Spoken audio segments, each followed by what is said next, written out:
know if it's kind of appropriate for this review, but not really. I went to see with one other Captain America movie. Yay, the new one. Yay. Uh, Captain America Brave New Worlds. They should have called it Captain America 4, but I understand why after a certain amount of numbers, yeah, this is number 4. Yeah. Peanut Gallery is going, what? 4? 4. And there was this TV show that was before this one, which is very. You don't have to see the show, but it gives the movie a little bit extra. But the movie does explain all the salient points that they wanted to take from the show onto this new movie and a new Captain America. As the first 3, Steve Rogers was Captain America, and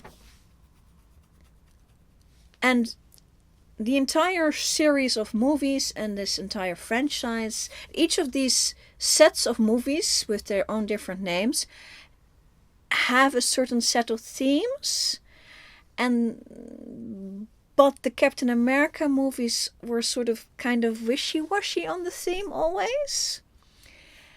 The very first one is like the standard origin story of Captain America. But once they had done that, A, it's set in World War II, and B, it ends in the now. That means that for number 2, they couldn't do that again, and they realized that, and they went, oh, what we're going to do now?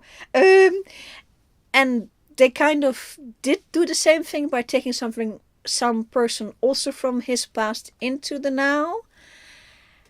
And once they had done that with the Winter Soldier, you sort of go, and what do we do after that? And then the third one was kind of hijacked by the other Avengers as a kind of nearly an Avenger movie. It's kind of the Avenger movie that's not called the Avengers. It's Captain America Civil War, because it's not really about Captain America.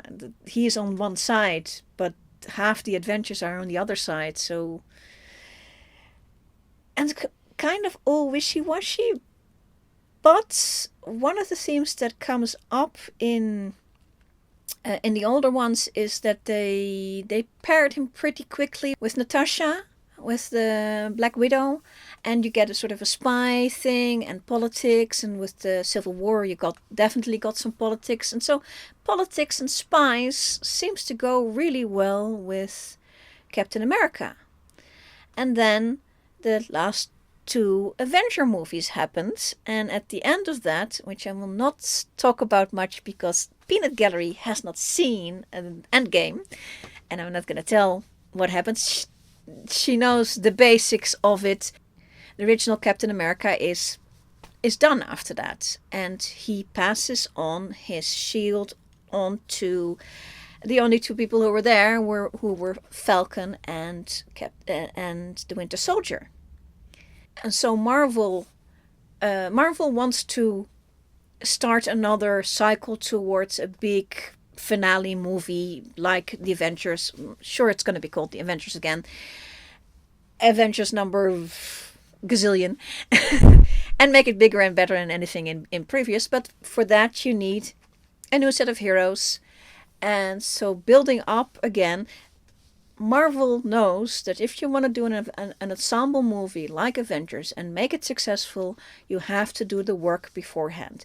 You have to do all the other heroes, movies, build it up slowly, give them a lot of backstory, give us a lot of investiture into these people, and then when the bad guy comes around, even give us investiture in the bad guy. We are invested and we come to see those double whammy movies, and maybe they'll do 3 movies, I don't know. It'll be, the looks are always awesome, so that's something that's always good. It'll look awesome. But now the content has to be good.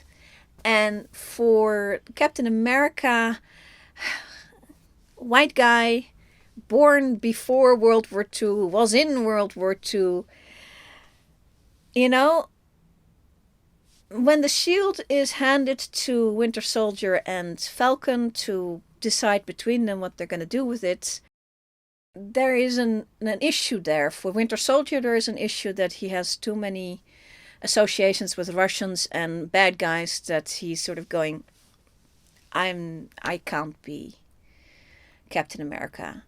He was in some of the comics, the Winter Soldier, the Bucky was Captain America in some incarnations, but there was a lot of stuff in the comics that they did like everything in the comics and then some, and then the reverse, and then backwards.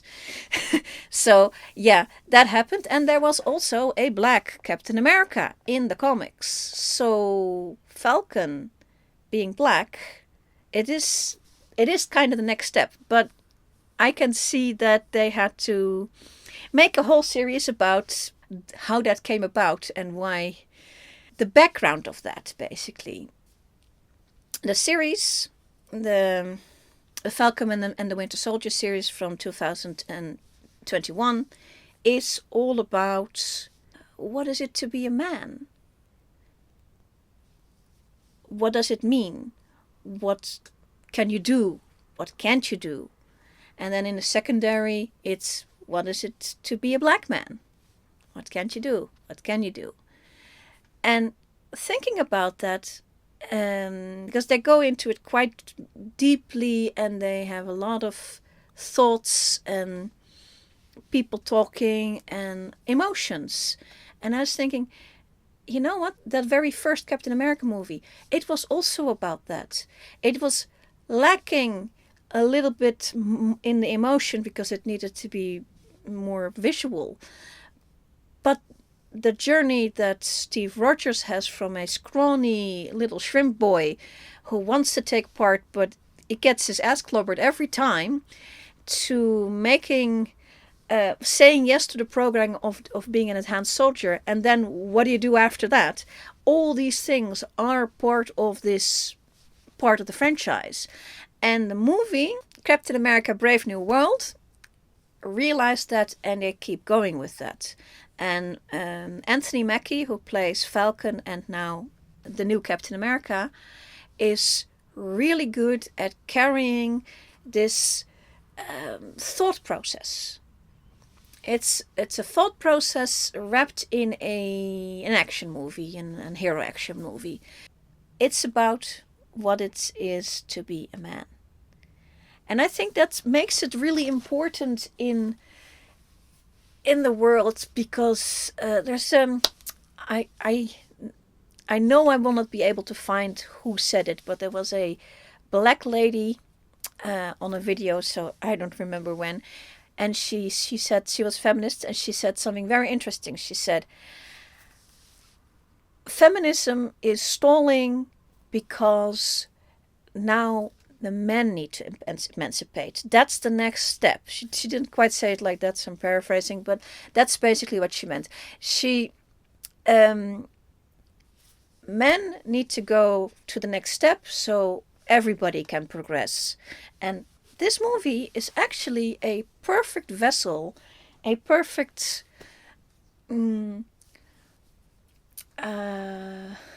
pizza to deliver some of this to a very broad audience. What is it to be a man? This is not about women, it's about men. What is it to be a man, and what forms does it take? What choices are given to you? Sometimes you have moments when there are stuff is thrust upon you, and what do you do about that? It's in this movie. I think that's awesome. This is a good way. This is a good vessel. This is a perfect vessel. Get it to the. Everybody's will see this on a streaming service afterwards, and even if you see only a bit of it, you get some of the gist of just a man talking to another man about important things, or a man sitting by somebody else's bedside and being upset about the fact that this guy is in the hospital because, so the emotion. And I think that's, as this series is progressing from that very first Captain America, which was also very good in its own way, but adding the actual inner workings and showing it, because yes, it is in the other one, but you have to kind of extrapolate it. Here it is shown. You get the inner workings. You get people are upset, they can see them upset. You sad, they're sad. And they're kind of very basic, but very necessary, because it's used to be skipped in action movies. You skip most of that. I think the very, very first time we saw anything like that in a Marvel movie is like Iron Man 2 or 3, where he sort of has a PTSD attack. It's very clunky. It's still well acted, but for the time it was pretty revolutionary. And this is a lot more well defined and well executed. The movie itself is the series and the movie. Like I said, you can watch this movie without any of the series or as a standalone. It's a standalone adventure as well, so it explains itself within itself. So you can take anyone to see it as long as they realize they're going to see an action movie. It's fine. You don't have to watch the series, but I enjoyed it very much. I think the Peanut Gallery did see the series and she enjoyed it because she said so. So, yeah. Not about women. Two things that I think you should know for practical. There is a moment of flashing lights in it. It's kind of telegraphed pretty strongly, but it's quite long, so beware. And there's a squealing noise, also strongly telegraphed before it happens, but it was really bad squealing. I hate squealing noises. Ew. But it is a glitzy movie, so you kind of expect to have a lot of stuff thrown at you. Well produced. I think these movies keep getting better, and the movie is moving, the story is storying, the emo is now happening.